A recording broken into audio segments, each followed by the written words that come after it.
is Professor, Department of Health, Fitness, and Recreation Resources at George Mason University in Fairfax, Virginia.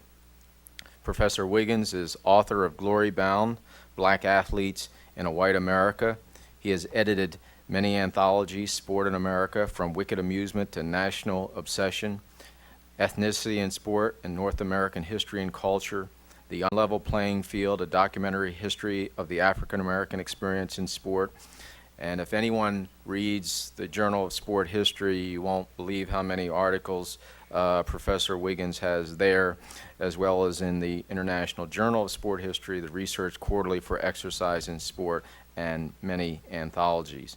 He's the editor of the Journal of Sport History, has held that position since 1996.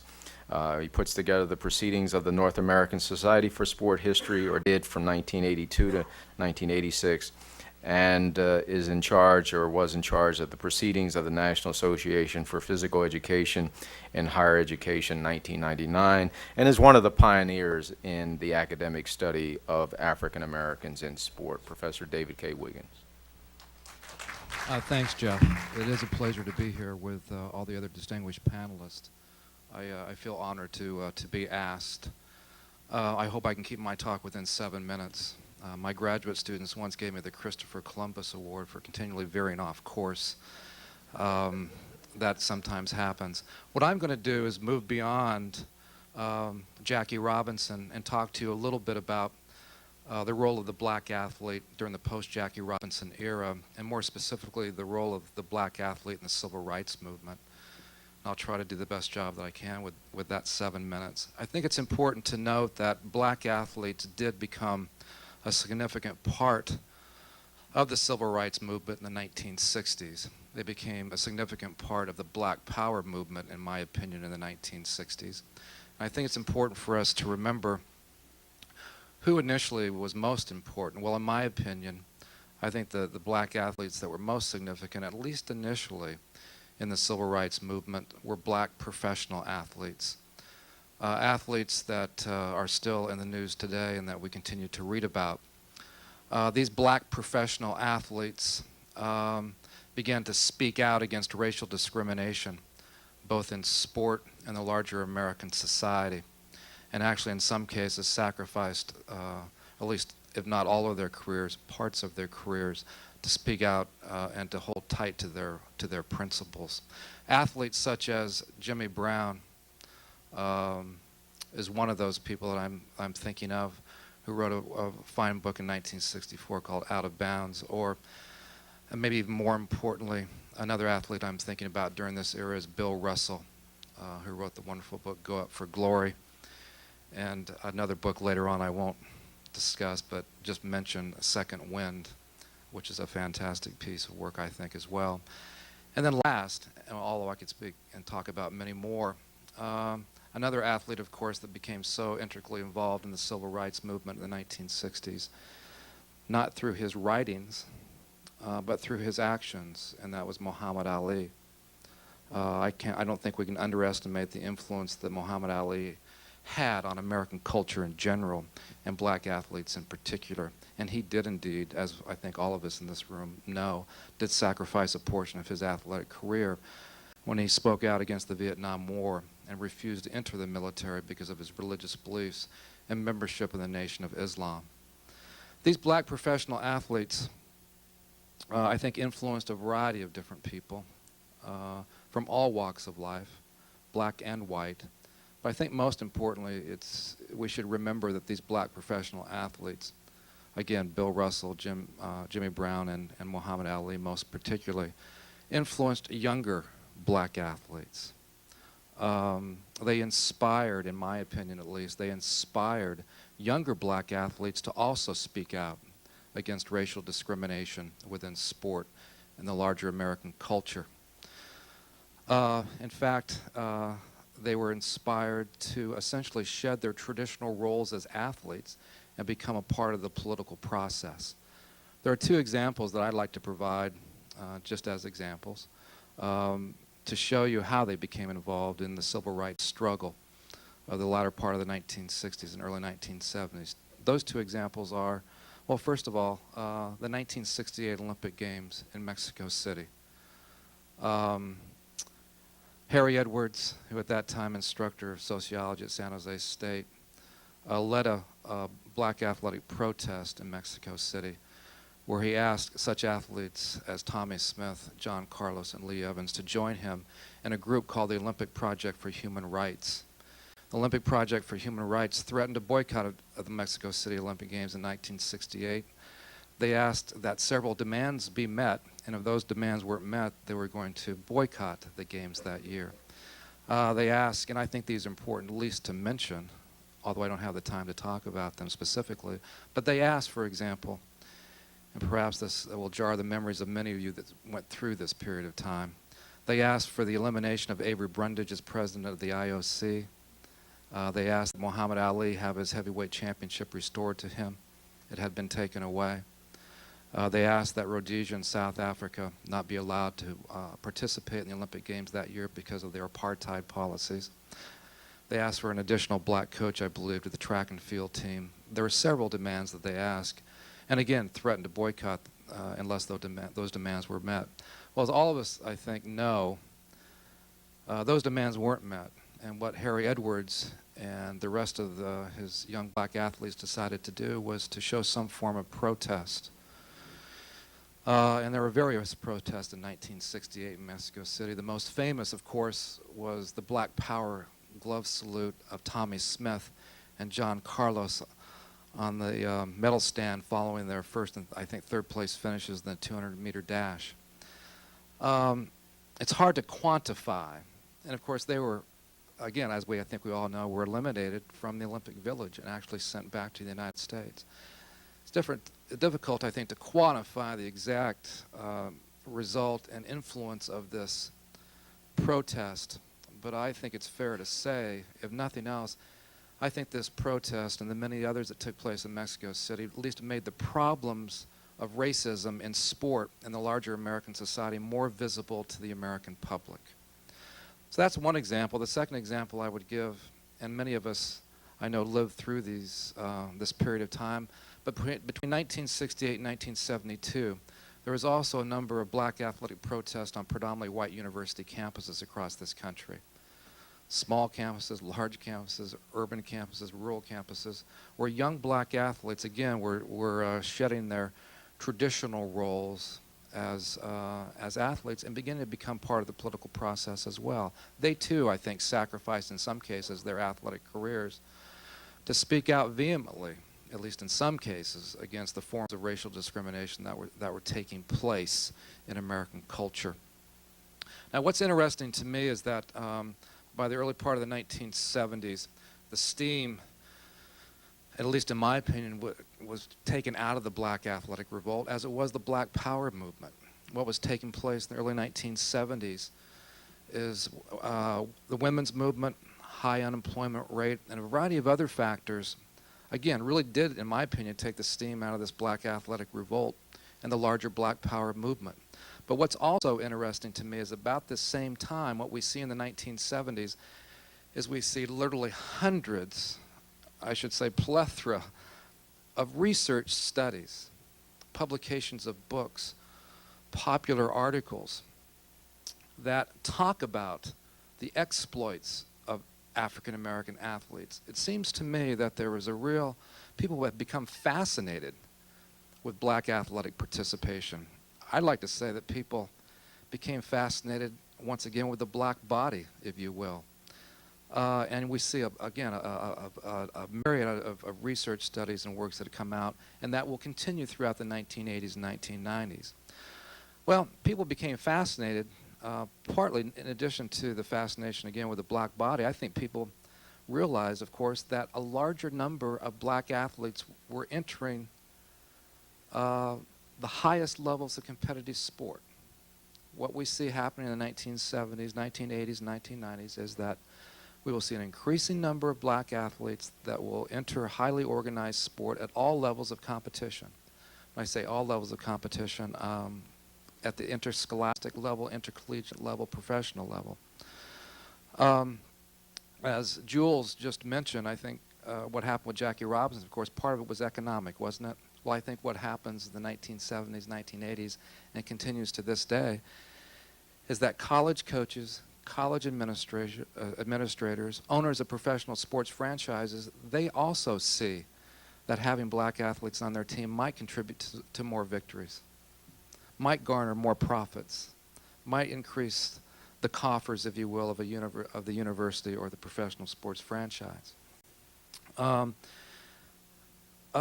with this increase in involvement, of course, came great adulation for black athletes, along with this entry into professional and intercollegiate and interscholastic sport. Black athletes began to garner a great amount of money. In some cases, black athletes were even making more than university professors. And they were receiving all sorts of plums. But what I would quickly add, I thought I would get more response than I did. Evidently, people aren't listening to me, just as I suspected. Along with this adulation, however, I think it's very important to mention this, and that is that what we would continue to see within American sport, as far as I'm concerned, we would continue to see subtle forms of racial discrimination, and we would also continue to see more overt forms of racial discrimination. While we see an increasing number of black athletes entering into the highest levels of competition, wouldn't we still see a few coaches at various levels of competition? We continue to see very few blacks in higher levels of administration. We would continue to have people essentially marginalizing black athletes and continue to use racialist thinking, for the lack of a better term. And I think for many of this has caused a great deal, or continues to be of grave concern to many of us. So there are still problems in this regard. I might add, or maybe this is the last thing I should say. Jeff has passed me. I think I've got 15 more minutes, Jeff. So we still have more overt forms of discrimination as well as subtle. I think, however, we're entering a period of time, this is how I will close, I think we're entering a period of time that we haven't already, where not only are we going to be faced with problems on the field, but I think we've entered a period of time where much of our discussion from now on may take place and may revolve around the boardroom. Black owners, black sports agents, are they receiving fair treatment? How are they being treated by the dominant sport establishment as well as American culture? That's why I think we're so fascinated, by the way, and this is the last thing I'm going to say, I think we're absolutely fascinated. The Christopher Columbus Award, you must remember. That's why I'm fascinated, and I think why it is such a monumental event, is Michael Jordan's ownership of the Washington Wizards. Rather than now just performers, we have a man who is indeed in charge, and I think that says perhaps a bit about racial discrimination and the role now of black athletes as well as black entrepreneurs within American sport. Thank you. Thank you very much, Professor Wiggins. The session to questions, and we'll start with the audience, the live audience. Yes, identify yourself, please. Thank you. Come up to the mic and come up to the microphone. Thank you. My name is Dave Rosenbaum.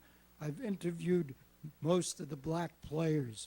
Interestingly enough, they said about Jackie, some of the players, Jackie had a very strong temper and temperament. And if any guy could control it, the pressure that this man went under in breaking the barrier was unbelievable. Also, I was told that Jackie was not the original choice to break the color barrier. It was originally Monty Irvin, another distinguished athlete, African American. And secondly, having seen Jackie play in many, many games and being a longtime Dodger fan till today, and still am, Jackie, I wrote about Jackie that he changed not only the face of sport, he changed the face of America. Being of the Jewish persuasion, I felt not the same things exactly growing up in New Jersey in Plainfield, but I could understand from my point as a Jew and as an American that this man was unbelievable. And when people saw this man that challenged all of the stereotypes, the considerations, he was an amazing athlete. And what he did was most important to all of us, whether we're Hispanic, Black, Jewish, or Italian. I don't think I've asked many, many people of many different colors, religions, and races. I don't think anybody else could have done what Jackie did. Thank you very much. Well, thank you. Very much. I don't know if Professor Rampersad and/or Professor Siegel has any comment to make. Hello, my name is Mike Tully, and I would like to ask either Mr. Rampersad or Mr. Siegel if they believe that Branch Rickey was motivated mostly by pure motives of trying to do some good, or whether he was just trying to increase the available supply of talent to his organization, or to what extent it might have been a mixture. Professor Moore, would you like to take on that question? Because you might be able to answer it from Vec's point of view, if not Ricky's at least. Well, Vec was very frank about this. He said he wanted to win. It was as simple as that. And in fact, Vec had an earlier plan to buy the Philadelphia Phillies and stock the team with black players. And the Phillies, of all teams, won the National League pennant with the kinds of players that Vec might have brought in. But the other owners in the National League blocked Vec's plan. He foolishly revealed what he was going to do in advance. So then they blocked him, and so then Vec had to wait a few years, and he was able to do it later, and he brought in not just Doby, but Satchel Paige as a 42-year-old rookie, and Harry Simpson and Minnie Minoso and various other players who joined the Indians in later years, but always for the same motivation. He said he wanted to win. You want to speak to this, Lee? Yeah. Okay. My name's Lee Lowenfish. I'm doing a new biography of Branch Rickey for University of Nebraska Press. So I want to talk to Branch Rickey's motives, but I also want to say respectfully to Joe Moore that the Sabre Baseball, the national pastime magazine a year ago, had a very thorough article by three people, including Larry Gerlach, professor of history at Utah. Bill Vec's story about bringing Negroes to the buying the Phillies and bringing in that great black baseball crew.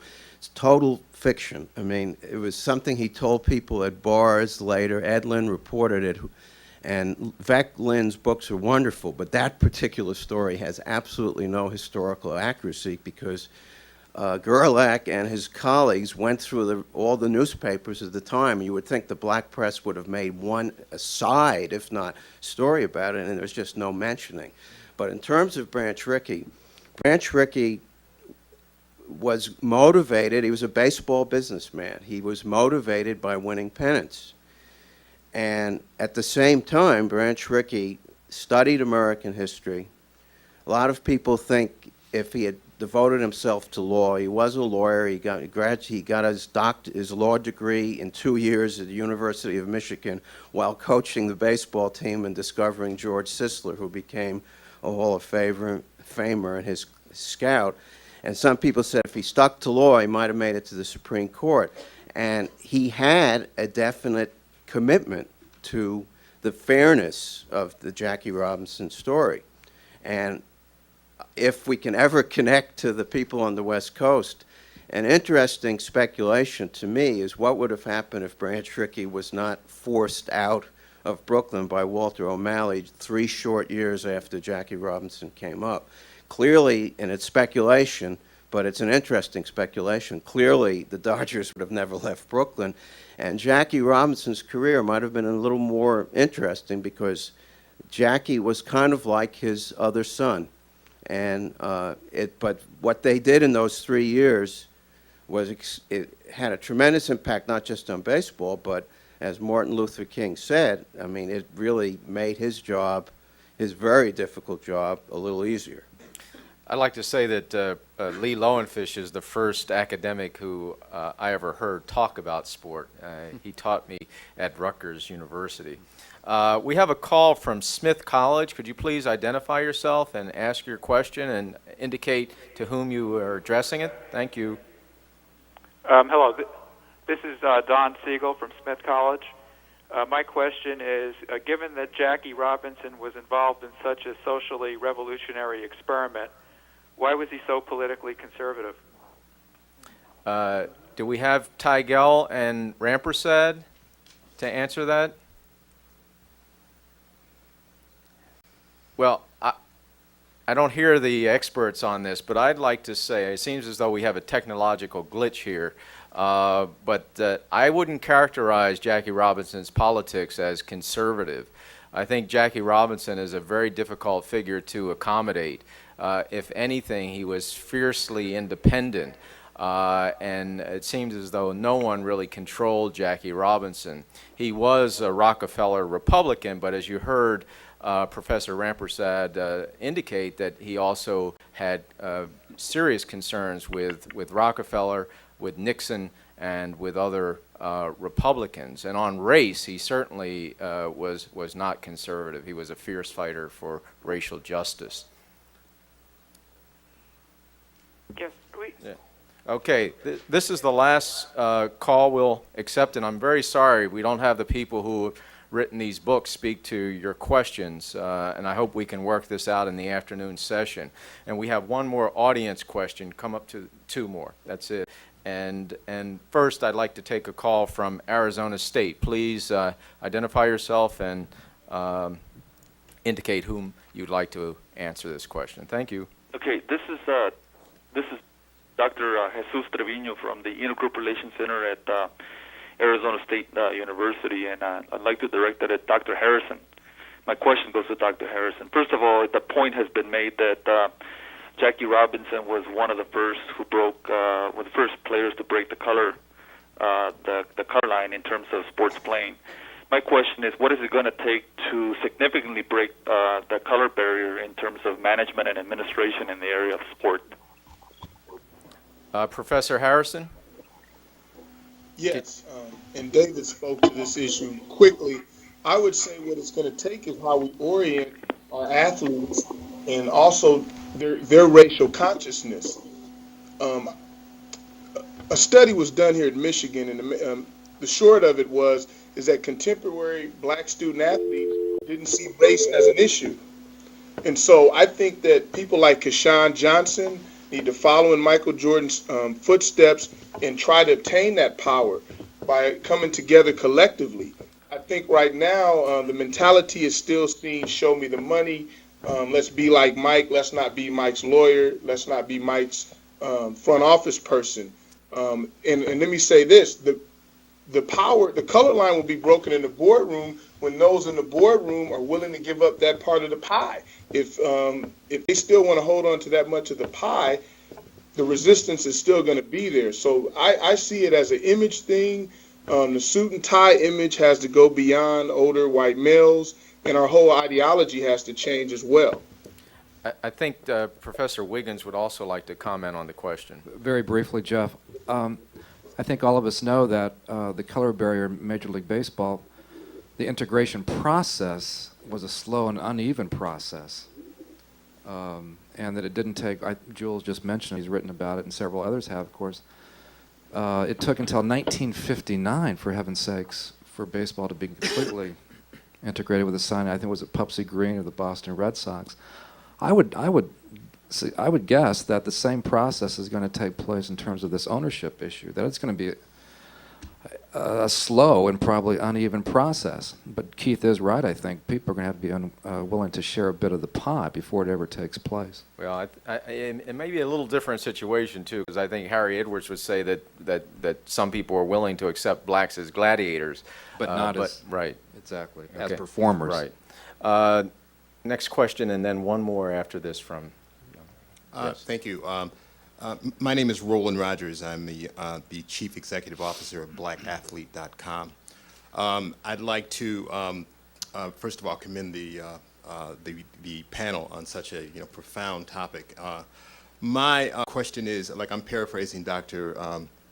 Ramperson when he talked about the link to the community and its ideas and its hopes and dreams. It's not about winning and losing.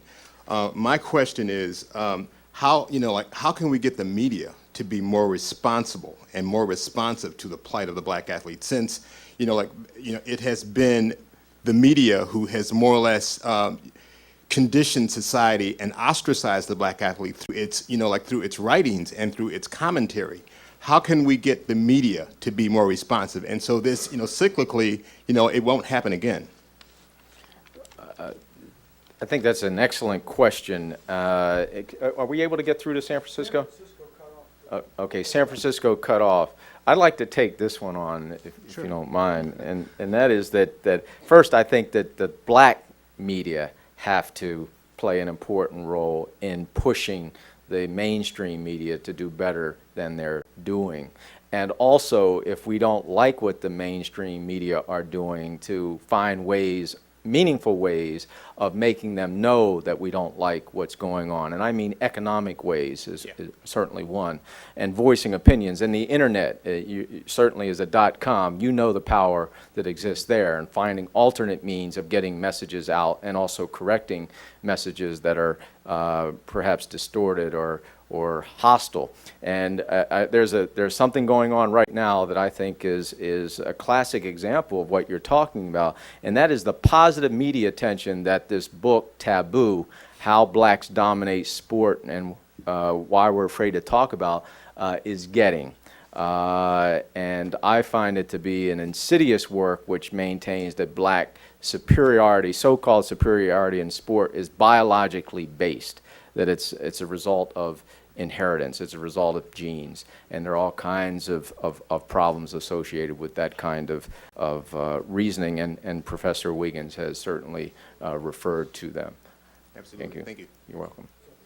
No, one more. Yep, please.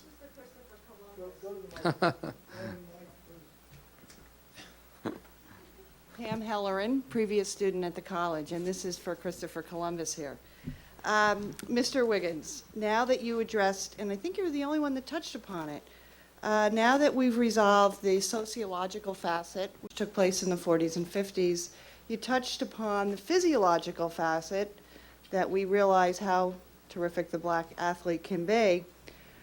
So now what do you project for the 21st century that the black athlete will now overcome? Obviously, you've touched upon the pie and the ownership, so they've now tackled the educational and the intellectual barrier. What do you foresee as the new facet for the 21st century? I'll be as brief as possible. Thank you. I'm not only Christopher Columbus, but I'm also a pessimist at heart. I always see the glass half empty rather than half full. And wasn't it W.E.B. Du Bois that talked about the problems? It'd be the problem of the color line in the 20th century. I still think the problem in the 21st century will be the problem of the color line. That's my personal opinion. Jeff just referred to a book, and I think this called Taboo, I think is a classic example of this. I still believe that Americans still hold on to what I would refer to as racialist thinking. I still think that people are still marginalized, whether they're African Americans or Latinos or other white ethnic groups. And I see that continuing for a long time, and it's unfortunate. We still want to base and determine people's abilities based on innate physiological gifts, or the opposite, innate intellectual inferiority. Or we want to try to explain the higher crime rate based on physiological differences or the color of one's skin. And I think that's unfortunate, but I'm not sure that I think is going to continue to be a discussion throughout the 21st century. I think what we have to do is to try to talk intelligently and sensitively about this is a very complex issue. You talk about racial issue, it's very complex, but I think we have to have reasoned and sensitive men and women talking about it that have done a great deal of research. Okay, Christopher. And that's Christopher's Thank finished, you. right, with that. Thank you. Let me say three things. I think that I'm supposed to give a summary. It's going to be very brief. I think that we want to carry through to the afternoon, and after you leave here, three things, of many important things that were said today. The meaning of integration is one. Responsibilities of athletes, and sport and stereotyping as the third. Thank you very much. I have a couple of administrative. Okay, good day again, and welcome to session number 2. For this session, 3 of 6 athletes will issue personal statements, followed by questions and discussions from 3 panelists from the morning session. Then the other 3 athletes and 3 panelists will follow the same format. These discussions will be followed by audience participation. I'm going to call again on our moderator, Jeff Sammons. Jeff? Our first panelist is Lucinda Williams Adams, gold medalist 400-meter relay team, the 1960 Olympic Games in Rome, 3-time gold medalist, 1958 Pan American Games, and set American record for women's 220-yard dash. She's a member of the U.S. Olympic teams in 1956 Olympic Games, U.S. team which competed in first USSR track and field meet, won gold medals in 200-meter dash and 400-meter relay. She was a member of the Tennessee State University women's track and field team 1955 to 1960.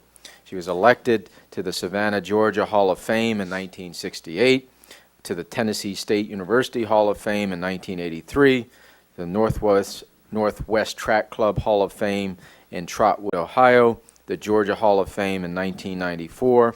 She's a recipient of an Honorary Doctorate of Education at the University of Dayton, 1997, Honorary Doctorate of Humanities, Springfield College in 1998, the Delbert Obertufer Award at Ohio State University in 1992, and the Channing Mann Award in 1993 from the ARAPCS/AAHPERD, which I assume is some kind of sport, recreation, education association. She's won the Nell Jackson Award and was elected president for the American Alliance for Health, Physical Education, Recreation, and Dance in 2000-2001. Ms. Lucinda Williams Adams. Thank you very much. My name is Lucinda Williams Adams, and I was a member of 2 Olympic teams, 1956 in Melbourne, Australia, 1960 in Rome, Italy. Had the fortune to be a member of the Tennessee State University Tiger Bells under the leadership of Edward S. Temple. My teammates and I trained very hard during times of segregation and not having track and field facilities properly, but we always had a vision to be the very best that we possibly could. And so today, I'm delighted to be part with my teammate and cohort here, Alice Coachman, representing William Paterson University. We're very glad to be here, a part of this teleconference. Thank you very much, Ms. Adams. Our next presenter is Milt Campbell, gold medalist, decathlon, 1956, Melbourne, Australia. New Jersey Athlete of the Century, 2000. In addition to winning the gold medal in 1956, Mr. Campbell won the silver medal in the decathlon at Helsinki in 1952. And he played professional football for the Cleveland Browns, Hamilton Tiger Cats, and Toronto Argonauts after leaving Indiana University. He's National High School Hurdles Champion 1951, 1952, 1953, National Decathlon Champion in 1953, National All-American Swimmer in 1951, so much for stereotypes about swimming, awards, Field Athlete in New Jersey History, U.S. Postal Service 1988 Summer Olympic Games Stamp and Commemorative Replica, Union County, New Jersey Board of Freeholders, Dedicated Street, Milt Campbell Boulevard, City of Plainfield, dedicated field Milt Campbell Field. Indiana University Hall of Fame, 1982. Board Chair, Black Youth Organization in Newark. President of the Milt Campbell Community Center in Newark, 1968 to 76. Co-founder of the Chad School in Newark in 1967. Founder and director of the Olympic Experience for Youth, 1980-1981. And founder of Milt Campbell Enterprise, a personal development and motivational company. I'm very pleased to present Milt Campbell.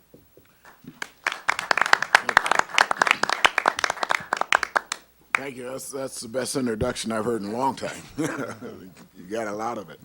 I think one of the things I'd like to say, because I think we're talking about some of the controversy and some of the things that we went through when we came along, I do want to say hello to Lucinda and Alice. But I want to talk about how tough it was. One of the things for me when I was coming along was very confusing was that my dad would tell me I had to be twice as good as a white boy if I wanted to make it. And that got ingrained into my system. And it kind of gave us an attitude that it was the white establishment that we were fighting. And the school I went to, Plainfield High School, we had about 5 or 6 coaches there that were absolutely great. I mean, these were white coaches that were in love with you. So it was a confusing time. It was a very confusing time. I had a white coach tell me that no matter how high I achieved, I would never be put on the same level as a white man. And at that point, I looked at him and said, then I have no choice but to be the best, the outstanding best. And at that time, a dream was built in my heart and my mind. And I bought that dream and realized that, never realized at the time that I could make that come true, but I was determined to do that. I was determined to make it come true. I was determined to follow my father's footsteps. Everything that we did during those days have changed today. It's not the same. It's nowhere near the same. You don't say I have a 6-year-old coming on, and I don't say to him, you got to be twice as good as a white boy. I say, you got to be twice as good as the best guy out there now. So everything has changed. But if we're looking at prejudice and racial situations, we've got a lot further to go than we've come. And I think it looks like we've come in leaps and bounds and we've made some tremendous strides, but I really think that we have a long way to go. I really think that we have a long way to go when athletes like myself can achieve the things that they achieve and turn around and be virtually unknown in America. I've been called for years the unknown decathlete, and probably the best of the bunch. I'm the only one that's been able to go into an individual event and set world's records in that event, and to go from that event to several other events and achieve. And I know that I would have been in the Hall of Fame, in the Football Hall of Fame, if there had never been a Paul Brown. And these are stories that weren't told. You know, when I got cut from the Cleveland Browns, the Giants called up and said that whichever fullback the Browns cut, the Giants would pick up. And Jim Lee Howe, of course, didn't pick me up, which Rosie Greer and a few of the others there got upset about, and that started their demise at the Giants.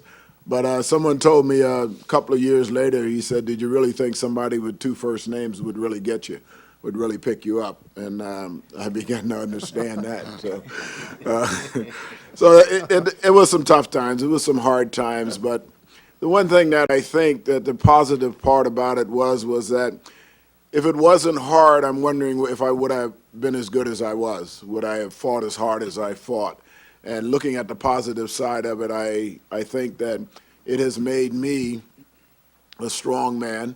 And it had made me a person that looks optimistically and goes out and says that to every athlete that's coming along, dream for the highest step in the run, and all the other steps will show up, and you'll make it up to the top. So I'm looking at it from a standpoint that would I be here today? Would I have been the athlete of the century if it had been any easier? Would I have liked it to be easier? I certainly would. But it was hard, it was tough, and it made something of me, and it's not the the Olympic medal. It's not the competition. It's what I've gotten out of it. And what I've gotten out of it is a person that I'm very proud of, and I'll stand with anybody on.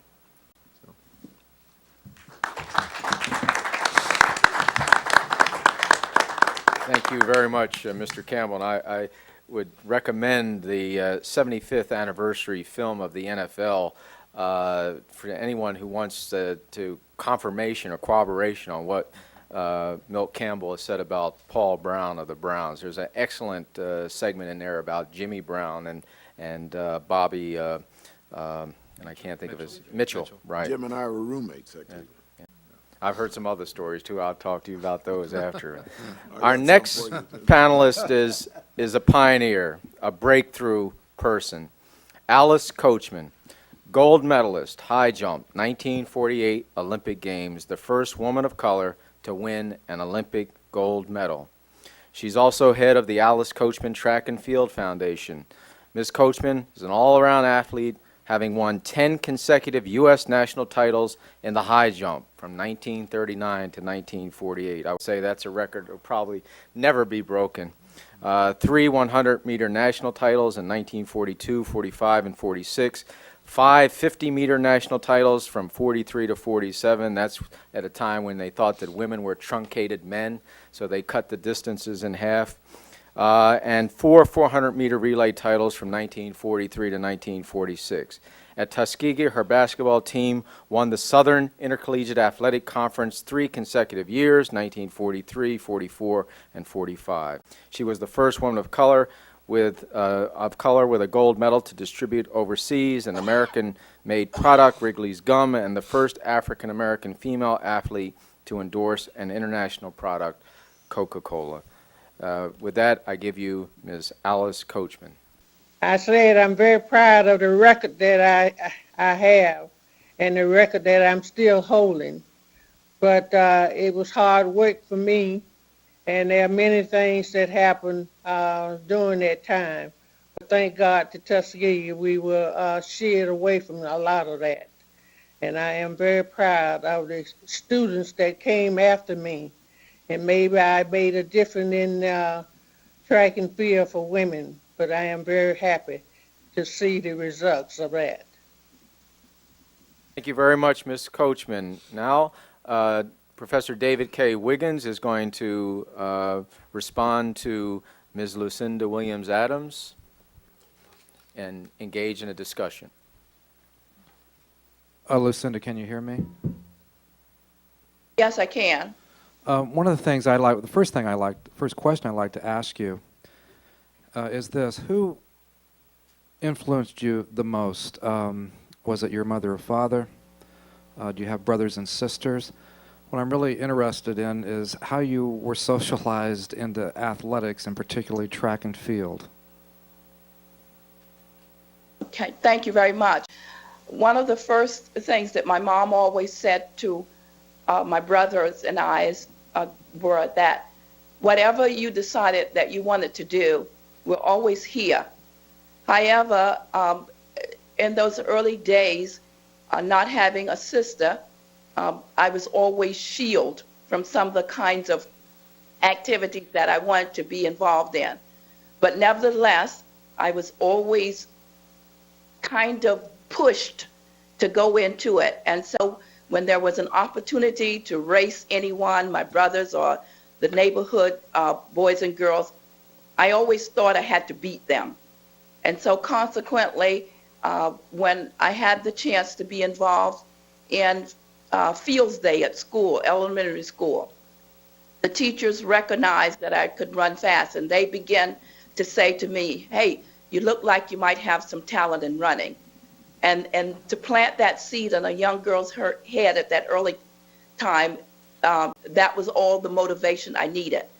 But basically, going back to the beginning of my career, I think I can attribute the kind of recognition of my talent to a 7th and 8th grade coach that was a male, Joseph Turner from Savannah, Georgia. He was the one, I believe, and can remember correctly, that really motivated me to get involved in athletics, to get involved in track and field. And he said to me, you know, if you're willing to listen and to follow my direction and to learn from what I can teach you, one of these days you're going to be a great track runner. And so I took Coach Turner at his word, and I just begun that beginning. And that's what led me to the career in track and field. Thanks, Lucinda. As a follow-up question, during your period of time of participation, one of the things that's very interesting to me is that white women athletes seem to be stigmatized. White track and field athletes, it seemed to be quite difficult for them to participate in the highest levels of organized sport, especially track and field. But on the other hand, you had African American female athletes. It seemed to be perfectly okay or acceptable for them to participate, again, in sport, and particularly track and field. In fact, two of the greatest, and this maybe can be addressed to Ms. Coachman as well, and that is two of the greatest track and field programs were Tuskegee Institute and Tennessee State University. Can you talk a little bit about all of this? What's going on? Why, seemingly, did African American women athletes find it easier to enter the athletic arena than their white counterparts? As I look back over the years and having chosen a career in health and physical education, recreation, and dance, and having the opportunity to do some research in that area, and also being realistic. In those early days, the competitive feel, or even the opportunities, or the opening up for white females were not available as they were for black females. I happen to be very lucky to come from Savannah, Georgia, where they did have athletics for girls back in the 50s, separated, but they did offer them. And so consequently, I was able to have that opportunity. On the other hand, they possibly did not have the opportunity for white females in track and field, and they were not encouraged. Parents and coaches encourage black youngsters to become involved in sports, especially in those early days, because they recognized that it was one of those avenues that could open the doors for you. And they not only encouraged the sporting, but also the academics. And so consequently, it is my belief that because of the individuals that were involved in young black athletes' lives in those early days, that was the difference of them encouraging them to go into that area, whereas the white counterpart, especially the females, probably were not encouraged because it was not the proper thing to do. Thank you very much. I was also told by Professor Jabel that if other panelists have any comments to make, feel free to make them. Our next dialoguer, I guess we should say, is Professor Keith Harrison, C. Keith Harrison, who is going to engage Milt Campbell. Professor Harrison? Yes. Can everyone hear me? Yes. Yes. Mr. Campbell, I just, before I get to the question, I'd like to say that your words were inspiring and very moving. I would like you, as you trickled on a theme of change and how much racial struggle has changed, to reflect on your experiences at Indiana University, academically, athletically, socially, and then how you made that career transition. And I know this is a long question. What are the strategies you used for your racial climate, and how might they differ today for today's African-American male student athlete, especially in the major revenue-producing sports of football and basketball? This is a difficult question. I think that there is today too much focus on money, but I think that's where the athlete has gone to. But I think he's gone to there because we've woken up.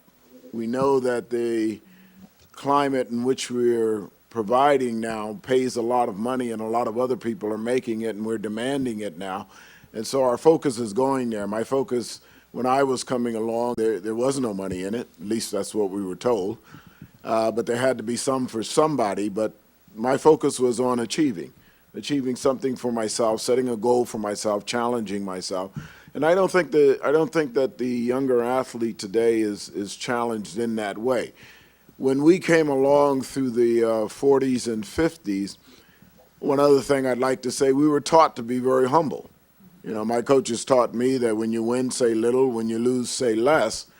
And one of the things that I was able to find in making a transition from my athletic career into the business world was that, again, I had to set a goal. Again, I had to be focused on what I wanted to do. And I made the transition very quickly because I was playing football in Canada, and the riots broke out in Plainfield, and I moved my family back in a week in order to help out. Within 6 months after that, we were building Chad School. So again, we were back to the point of focusing on what we could do and what we could do best. I would have liked to come along in this time because the money's good, you know. And I think it's easier to be recognized today than it was back in the 50s. I mean, hardly anyone anyone in America realizes that I'm the first African American or black to receive a medal in the decathlon. And they just don't realize it. They never mention it. They never say it. And, you know, we have to do some writing and some things that are proper ourselves. And I'm talking about blacks. I mean, Ebony will put out a magazine every Olympic year, talk about the great athletes, and they'll talk about Rayford Johnson being the first African American to win the decathlon. At the same time, they'll do his research and realize he was beaten and never once contact me in realizing that I'm the one that did it. Arthur Ashe did the same thing when he wrote his book, but him and Rayford went to UCLA. Journalists have to be responsible, both black and white, for writing the truth and the whole truth. And we need to charge them with that responsibility, because if you don't, and if you don't get involved with the truth, you affect the mind of the athlete, we change history. Mr. Campbell, I'd like to get you to go back to the early part of Professor Harrison's question about your life at Indiana University, socialization as an athlete, as a student. How were you treated? Okay, I would have to say that I was treated good at Indiana University, but I was a bit of an oddball. You had to remember I came to Indiana University as the second best athlete in the world. So I got some perks and some things that I'm sure other athletes didn't get. I was able to get some of those perks and things for my brother. But when we traveled to Missouri to play one time, and we wound up being separated from the team, which I didn't like. Also, it was very obvious that Bernie Crimmins, who was a white coach, did not want us to excel. I mean, really did not want us to shine. I mean, one time we were playing Michigan, and every time I would flare out, Kramer would come off the end to protect me. Here's a 145-pound defensive end going to keep up with a 210-pound sprinter. And I kept telling the coach, he can't keep up with me, I can go long. And he said, no, just run the play. And every time I catch the ball, this guy would nail me. And we got into the last quarter, and the quarterback called the play. I said, I'm stopping and I'm going. I stopped and I go, and I caught the ball in the end zone. We won the game. And he chastised me for a week. And after that time, I literally told him, you know, you don't want to win. But it wasn't that he didn't want to win. He didn't want blacks to shine. And that was the message that I got there. And, you know, the next week I gave him my uniform, told him I was going to Michigan State or somewhere else. I didn't go, but we found it. It was a lot of racial prejudice and stuff there. But our main focus was to kick butt and take names. And that's what we were there for. I knew when I was at Indiana University that these coaches one day would have to look at the younger kids that were coming along, and if I did a good job, they would start looking at black kids. And so that was my mission. My mission was to be the best that I could be, regardless of what was in my way. I would overcome it and be the best that I could be. Do I have time, Jeff, for a follow-up? We need to move on. No, go ahead. Okay. Specifically, real quick, Milt, how did you balance academics and athletics? Because that value, I don't want to pick on all contemporary scholar athletes, student athletes. Many get it done, but it seems to be the value over balancing both. Could you expand on how you negotiated both? Well, you balanced it then, and I think that when you say balanced it, I think that if my coaches and my teachers had known half of what I know about motivation, they could have made a genius out of me. My balance came from actually knowing that if I didn't get certain grades, I could not play. It was as simple as that. In fact, I got a D in physiology, and they said that I could no longer compete until I made that D up. And that's when I left Indiana University, because it was going to interfere with my Olympic training, with what I saw I had to do for Olympic training. But, I maintained a C+ all the way through school, because that's what they told me I had to do. They said, you got to get a C or you're not going to play. I maintained a C+ all the way through school.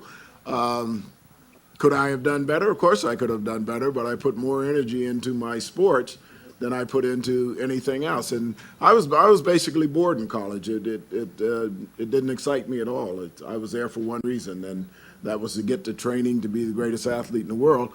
I went to Gordon Fisher, who was a track coach there, and he looked at me and said, I never trained at decathlete. I don't know what to do with you. So I wound up training myself. Okay. So I think, to answer your question, in order for our athletes to make academics and sports work for them, you have to academics has to be done so that you can do what you have to do so you can do what you want to do. It's as simple as that. Thank you. I'd like to introduce our next respondent, who is Susan Rael, and Susan and I also go way back, who is Assistant Professor, Department of Movement Arts, Health Promotion, and Leisure Studies at Bridgewater State College in Bridgewater, Massachusetts. Susan Rael is an authority on black professional basketball. She's the author of numerous articles for scholarly journals, anthologies, and encyclopedias on such people as Robert Douglas and the New York Wrens or Renaissance, William Pop Gates, Clarence Fats Jenkins, Cum Posey, Alice Coachman, Ora Mae Washington, Julius Erving, Charles Cooper, and Cheryl Miller. Professor Rael has presented research at the North American Society for Sport History, the North American Society for Sociology of Sport, the Association of African American Life and History, and the National Association of African American Studies. And Professor Rael is going to interact with Ms. Alice Coachman. Thank you, Jeffrey. It's a pleasure and an honor to be here amongst my fellow colleagues and these wonderful athletes. My first question to you, Ms. Coachman, is that pertains to your arrival at Tuskegee. You were forced, or not forced, but you chose to leave home at a very young age. And my question is, how did you get to Tuskegee from Albany, Georgia, and why did you leave home at such a young age to go there? I went with the Madison High track team in 1939, and Tuskegee always had what we call Mayday in May. And when I got to Tuskegee with that team, with the high school team, I was still in grade school. But when I got there, I beat the high school record and the college record, set a new record in the high jump from Tuskegee and the rest of the colleges. And after leaving there, going back home, the coach from Tuskegee came over to ask my mother and father if I could come and travel with them during the summer to New York and Providence. And they said no, and I said yes. They said no, I said I'm going anyway. So they let me go for the summer. I set a new record, national record in the high jump in Waterbury, Connecticut in 1939. And from that day on, Coach came over and wanted me to come to Tuskegee to stay and join the girls at Tuskegee. Mama said no, Papa said no. I said yes. They said, well, you can't go. I said, I'm going anyway. So by that time, they finished telling me I couldn't go. I said, well, I'm going anyway. So finally, they gave in, and the coach took me from Albany to Tuskegee, and that's where I trained and stayed for the rest of my college career in track and field. Susan, you have a follow-up? Yes, I do have a follow-up question. Cleve Abbott is a very famous coach from Tuskegee, and he was your coach. What kind of coach was he? Everything you can think of. He was your mother, your father, your nurse, your doctor, everything. And if you didn't have, he saw that you got it. He was just really a wonderful person. And sometimes when he didn't understand what you wanted or what you needed, he would go to Mrs. Abbott. Miss Abbott, you go over there and see what that gal doing, what she want. And of course, Miss Abbott would come over and find out what you wanted or what you needed, and she'd go back and tell him, and it was there. He was really a wonderful person. Anything that you wanted as a track, you needed some soap, you got it. You need anything else, you got it. But he was very fond of his track girls and would not let the track girls have boyfriends much. He was always there, said, don't you mess with that girl, she's a track girl. And that's how things went at Tuskegee. Susan, one more? Yes. What process did you go through in order to get to the Olympic Games? And if you had a sponsor, who was that sponsor? How were they involved? To the Olympics? Yes. To the Olympics. I was at Albany State then, and the Olympic Committee sent me a ticket to come to the tryouts. And I went to the tryouts, and from there on, the tryouts was in Providence, Rhode Island. Then I made it there. And then we went on to Connecticut. And after that, then the United States Olympic paid for the rest of it. I didn't have any money at all. I have one quick question, Ms. Coachman. Who were your inspirations or role models in the world of track and field other than Coach Abbott? Who did you know? Who did you really follow, if you did follow anyone, or were influenced by? When I got to Tuskegee in 1939, I saw two people running. There was a fellow named Upshaw Sam that ran against a fellow named Cups from Xavier University in New Orleans. I admired the way he ran, and I watched him run. The other person was Lula Hines Glenn. Lula is still alive now, and she's still pretty active. But she was one of those that set records for all of the black girls. Lula Hines. Thank you very Those much. two are still alive. Is that Keith? Keith, I think. Okay, Keith. Yeah, just real quick. Miss Adams and Miss Coachman. Yes. A lot of the times we don't have data on how gender and race is negotiated. How would you all describe what it was like to be both African American, black, and a woman negotiating racism during your era? I think during those times, the African American woman had a much better chance than the African American male, mainly because we really did not place ourselves in a position at certain times to be faced with it. And as Alice said, our coaches and the people that was around us in those early days really shield us from a lot of the things that were going on in society during those times. And so consequently, we really did not face them as much as I think sometimes our male counterparts would.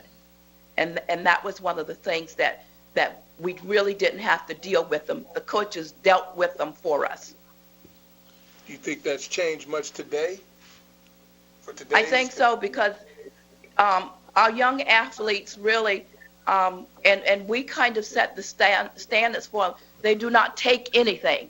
I mean, we have talent, we have goals, we have ambitions, and so consequently that speaks for itself. And when they're placed in a confrontive situation, they take care of the situation right there, and let people know that, hey, I do not have to take this like my brothers and sisters had to endure it back in the day because of the situations that we were trying to be humble and to make it better for them. And so consequently, we just took a lot of stuff rather than to be confrontive. Jeff, if I can ask a question. Who is this?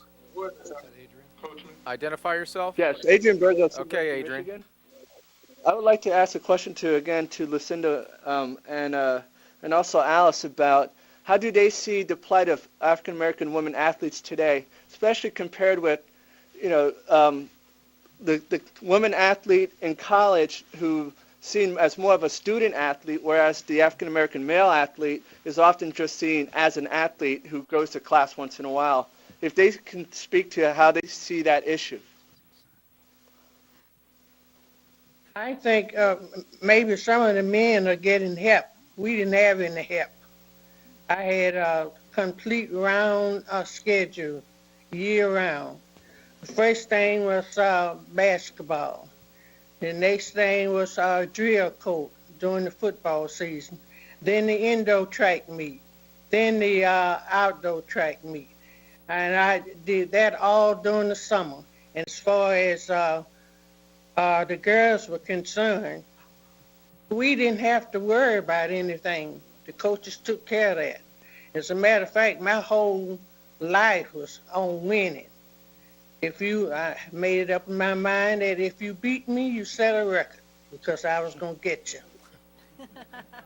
I think one of the things that helps keep the female focus here again, the coaches who care about them, the coaches who take them under their wings and understand and that the focus should not be completely on athletics, but also academics and life skills. Whereas sometimes our male counterparts kind of lose focus because they really want to prove that they're the best, which they are the best. And sometimes academics is not a priority with them. Whereas if it's a priority across the board, academics and athletics, then you've got a double-edged sword. But sometimes we lose focus, whereas our women, I think, stay just a wee bit focused than our male counterparts. Yes, thank you very much, Ms. Adams, and Milt Campbell would like to say something as well. I think one of the things that you have to take into consideration and really look at is that economically the male athlete was paying the way for almost everybody in college. And so therefore they let him slide. They let him slide, they let him be an athlete, and they would give special help. I know they gave me special help at Indiana where my roommate was a grad student. So they will give that extra attention simply because I was doubling up in sports. I was playing football and I was running track. But football literally was paying probably the biggest way. So when it boils down to whether they let the female or the male slide, I think, and I don't want to, stereotype anybody, but when they do that, I think it's because they're looking at it economically. They're not looking at the individual, the person themselves. They're not letting me slide because I'm a male and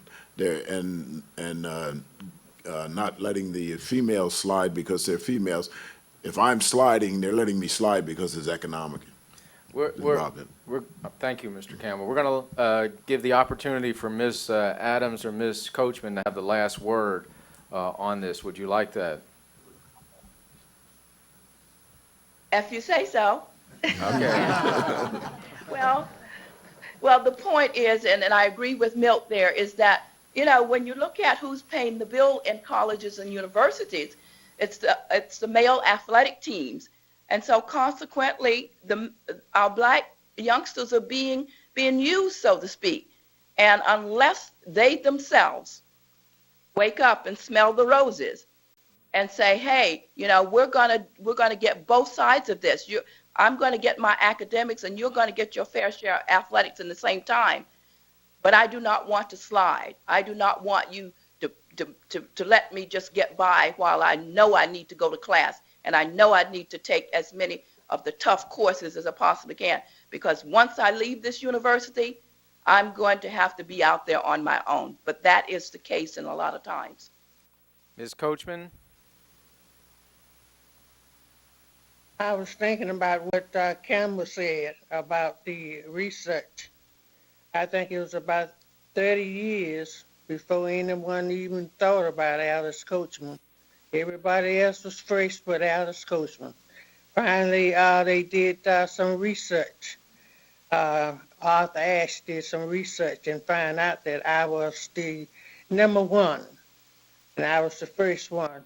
But going back to these things, you don't do the research, you don't know who's out there. And then you just back there in the back. Even my students that I was teaching one day told me, Miss Davis, you said that you were the first. They say, you're not the first, that's not in the book. I had to go home, bring my medals and my certificate to show the students that I was #1. And going back to where the fellas play and they carry the school when it comes to athletics. You girls are there and they're getting there quickly now. But before that time, they didn't, especially back there in my time. Well, I think you've made quite a statement for your own case today, and thanks to Dr. Jabel and the others at William Paterson, a lot of people will know a lot more about Alice Coachman than they knew before. I've been given the hook and turning over the mantle here to Clemson Smith-Muniz, who will handle the introductions and moderate the session from now on. Thank you.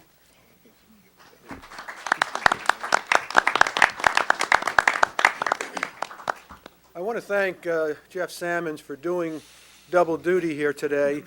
He was the moderator for the first panel, as you well know, and if you know anything about New Jersey, you understand why Clemson Smith-Muniz came when he did, because we have snarls of traffic sometimes and construction and all these kinds of things, and that slowed him down. But I am, however, delighted to introduce Clemson, and I want to read something on his background, and then he'll handle the second half of this panel discussion this afternoon. Clemson Smith-Muniz is the Spanish language broadcaster. He's a voice of Los Knicks en Español since the first broadcast in 1994. In 1998, he called play-by-play for Los Knicks por Telemundo 47, the first time an NBA team broadcast on Hispanic television. He's a founding partner of Smart Sports Incorporated, which has helped Madison Square Garden expand its Spanish language radio and television broadcasts in the New York metropolitan area. He's provided color commentary for the ESPN radio Spanish language broadcasts of the 1997 and 1998 NBA Eastern Conference Finals, and also the NBA Finals in 1998. In 1994, he was the first announcer to call St. John's basketball in Spanish on WXTV TV and also the Big East Network. In 1993, he was an analyst for Major League Baseball during the National League Championship Series, and he was also an on-camera reporter during the World Series. Other assignments with Spanish language media included covering the NBA and the 1992 Barcelona Olympics for El País of Madrid, Also, St. John's basketball for the New York Daily News, and the Yankees and Boston Celtics for the Hartford Courant. He has covered numerous NBA Finals and All-Star games, 2 Super Bowls, and 4 NCAA Final Fours. Smart Sports produced Spanish-language radio for the New Jersey Nets and St. John's basketball. I'm very pleased to have Clemson Smith-Muniz join us today. Clemson.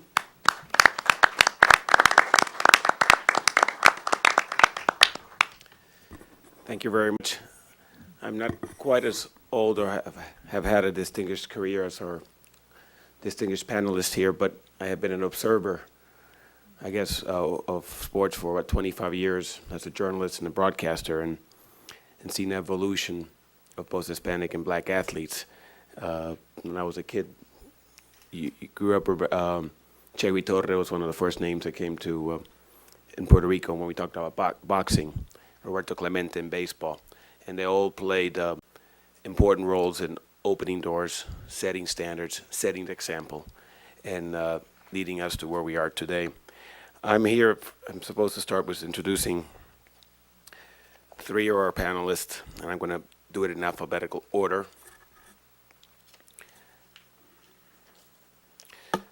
Bear with me for a second while I go to my notes, starting with Robert Scott. Mr. Scott, can you wave to us? Or he was a pitcher and first baseman in Negro Leagues. Started playing in Macon, Georgia, Macon Cardinals. Then he played for the Black Yankees in late 40s. Outstanding pitcher, record of 35-25. Good hitting first baseman. And he also played on a Negro All-Star team selected by Jackie Robinson, which I guess is as big as an honor you can get in baseball in those days. Next to him is Professor Sam Silas. And he was an all-pro defensive tackle for the St. Louis Cardinals. Also played for the Giants and the San Francisco 49ers. Very good player, good sacker. But I guess what he's probably most proud of is his other career. Obviously, he got his master's degrees and a PhD. He is the first NFL lineman to get a PhD. And he's a professor here at William Paterson in the Department of Exercise and Movement Sciences. And and he was instrumental in the Sports Illustrated story in 1968, an expose of racism in sports called "The Black Athlete: A Shameful Story." And I guess one thing that would be interesting to see if you think 32 years later, if much has changed since that story was written. And finally, Jose Chegui Torres, former world light heavyweight champion, silver medal winner in the light middleweight division in the 1956 Olympic Games, boxer, commentator, writer. He's done a little bit of everything. Renaissance man here in New York.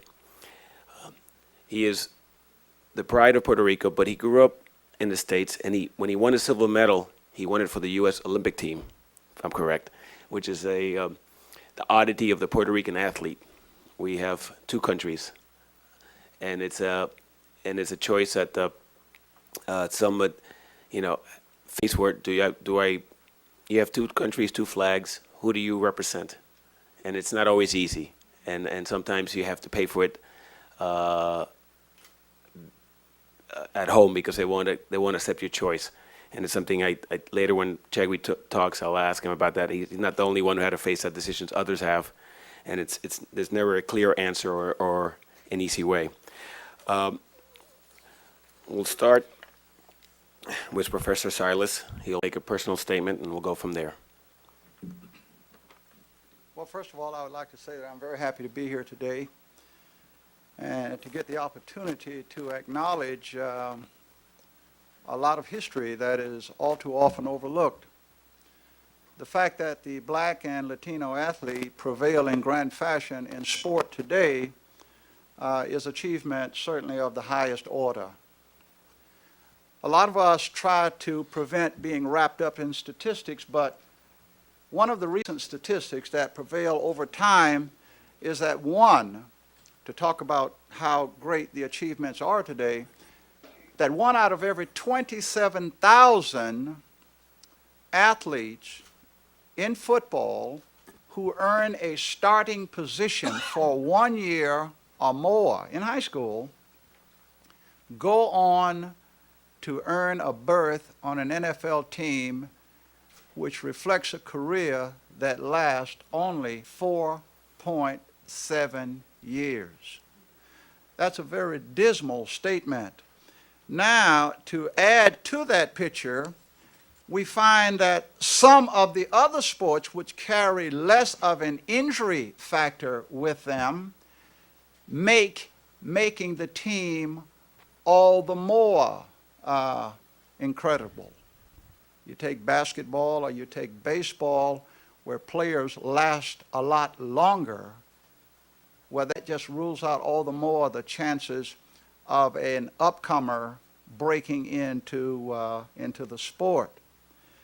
So it's no mere statement that it is easier by far to earn a white-collar position than it is to earn a position on some professional football team.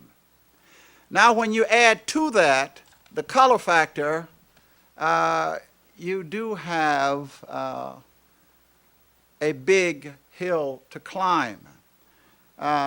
Speaking in this regard to achievement, one must not forget the preparation and the sacrifice that we all have to go through, and I'm sure that my colleagues here will attest to this fact. But for reasons related to time restraint, I'll save it for the question and answer session, but let us cover this facet of the conversation by saying that long hours, grueling work often result in a kind of sacrifice that we overlook or we take for granted. And that is, many of our athletes, for that reason and that reason alone, do not ever graduate from school. Yet we live with the stigma that we're stupid, or that we can't do any better, or that all we can do is chase a ball, or this, that, or the other. This is far from the truth. If you've ever looked at a playbook, if you have ever looked at the baseball players give the various signs and explain the nature of the game, if you have ever tried to be a football official or a basketball official or baseball expert, and you explain the ramifications of all the sports, you have very little difficulty realizing that there's not a heck of a lot of difference between that and becoming a lawyer sitting over on the other side of the table interpreting law. And so the fact that ball players are snubbed as dumb and stupid, and most especially if you have a darker hue, is an injustice. One might ask the question that when you do realize that there is a lot of sacrifice involved, why tolerate a career in professional sports, the future of which is so bleak? Well, there are two reasons. Love for the sport, and two, money. Now, unfortunately, where there is money, there is always the arrangement of something ugly. It just seems to work its way in. Therefore, the notation that no matter what salary it is that you're earning, answering your question in part, no matter what salary you are earning in a professional sport, most especially if you are a minority, you are paying more for the salary than you're getting. We'll talk about that later. This has been a stark reality for professional athletes since its inception, and more so since its inception of minority athletes. Again, where there is money, certain others in control put in various kinds of hurdles and roadblocks that you either have to run around or jump over. Speaking of salaries and ugliness, as a case in point, over the last 30 years, the best salaries by minorities in football have only come as close as 60 to 75% of that of the white counterparts. And we talk about millions of dollars like they are only a few cents, but examine the records. push aside the superstars who public opinion would not allow one to be the recipient of mistreatment, and look at the real salaries, as I call it, and you'll find the great differential, and not much has changed since the 25 or 30 years ago that I was involved in athletics. Moreover, in contracts in the past, we had such things as what we call incentive clauses or bonus clauses, we being the white players. And now this was an incentive not only for you to play better, but also to make more money. Such a provision was not available to the black player, but yet we had our incentive clauses. What were they? The incentive clause to accept the contract as offered, not to be opinionated, not to be reactionary, defensive, or protective. And again, I'd love to expound on that, given the question later. Be hardworking and play with injury or goal. So there's no such thing as a Milt Campbell getting injured. Today he's superstar, he's injured, he won't play, he's gone. To second guess, perhaps a question, were these contracts of minorities with these stipulations written into the contract? The answer to that is no. The response, how did you then know what was expected of you? And my response is, minorities who make the various teams come to understand the unspoken language. You knew who you had to be aside from being an athlete. You knew what you had to be aside from being an athlete. For example, you knew that you filled a secondary position in the social structure. There was a certain type of demeanor that you had to exude off the playing field in the midst of your public. You had to be willing to accept condescension. And what more, you had to be aware that divergence from the above would result in several eventualities. One, your early removal from your career that you held so near and dear. Or two, you're being traded from team to team. Now, owners knew that ball players were athletes first. They loved what they did. And so when you said, I am on team A, you knew that it took a special mentality to be moved to team B and maintain your performance. So they broke your spirit by just trading you from one place to the other when you were a bad boy.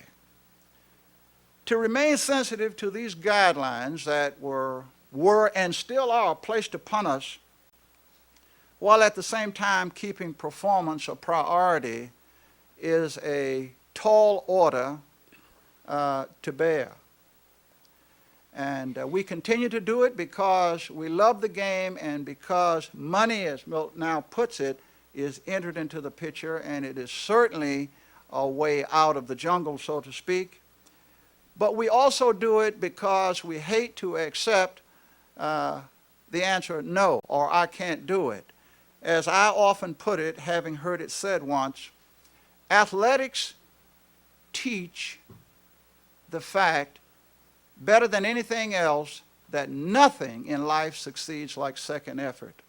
And with that realizing it, they continue for reasons of love and the pursuit of a decent living to tolerate the status quo.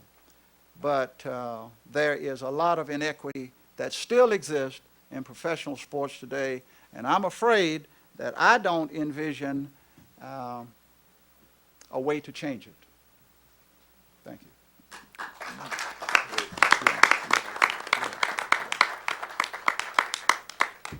Thank you. Mr. Scott, would you rather be called Bob or Robert? Doesn't matter. They call me Bob in baseball, so you can call me Bob. Bob Scott, pitcher, first baseman in the Negro Leagues. You have the floor. Good afternoon, ladies and gentlemen. I'm glad to be here this afternoon. Well, I want to tell you something about myself. When I was a young boy growing up in Georgia, my father took me to the Macon white team. It was in the Sally League at that time. And I went down, I said to my father, I said, you think I'm as good as those guys? He says, yes, you're good at those guys. You're just the wrong color. So, getting back to that, in my time there in Georgia, I played for a little Sandlot team. My father had a Sandlot team, right? So the Black Yankees was playing the Homestead Grays in Macon, Georgia. That's back in 1946. So I went down for a tryout with the Black Yankees, and I got signed up by the Black Yankees. So the manager says, Bob, do you think you could travel with the team? I says, I guess so. He says, you have to get a permit from your mother and your father. So which I did, and from there I started playing for the Black Yankees. So if there's any question that I could answer for you all, I would. Oh, yeah.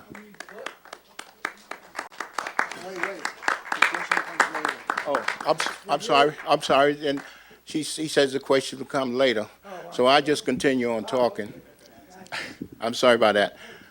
And as we was playing a game in 1949, I remember we was playing in, I think it was Monroe, Louisiana, someplace down there in the South. And we was getting off the bus, and there was a young white guy on there waiting for us to come off the bus. And he said to a few of the ball players, he says, I sure hope you boys brought some black baseball, because you're not going to hit no white ones here tonight. So I turned around to Pee Wee and said to Pee Wee, I said, don't he know we never had new baseballs?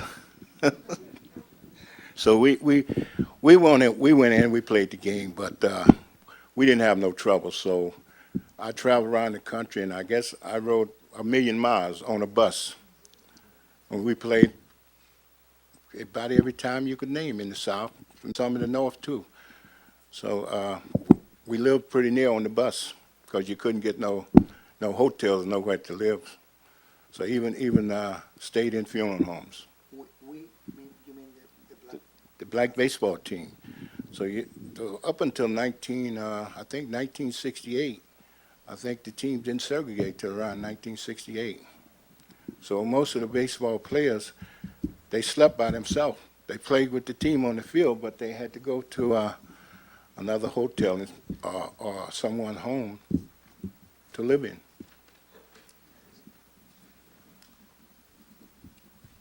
So, want me to continue talking? I got more time? You got more time. I'm not a big talker, so. You're doing fine. Well, as you say, I had a chance to play on Jackie Robinson All-Star team in 1950. He picked an All-Star team from the Negro League, and I was chosen to play on Jackie's All-Star team. So that was a great thrill for me to play with Jackie Robinson and Roy Campanella. So I really enjoyed that. That was a great thrill in the Negro League. And talking about the Negro League, I think this was about the best league that was in baseball during those times. The Major League wasn't as good as the Negro League, and we were set up the same as the Major League. We had 8 teams in the American League, 8 teams in the National League. And we used to play in the Yankee Stadium, we played in Evansville, we played in the Polo Grounds, and we had 35,000, 40,000 people at the game. So when they taken Jackie Robinson from the Negro League, then they broke up the Negro League. So we played until around 1950. That's when the Negro League was actually broke up. But they had teams that played on to during the late 50s and the early 60s. But there wasn't no league. They was just barnstorming around the country. But the actual league that broke up in 1950. So you say when they go to the East-West game, you know, in Chicago, it was like the World Series. But Major League Baseball actually broke up the Negro League. And to me, that was the only empire, big business that Negroes had back during those days, was the Negro League. And it was broken up by Major League Baseball. And half of the guys today get a pension and the other half don't. What they did was set up a pension for some of the older players that played from the 1941 back to 48. And those that played past 48, they didn't receive any money. So they left a lot of guys out, and they put only about 97 guys in, and half of those are gone now. So every time 4 or 5 die, then they cut the payoff.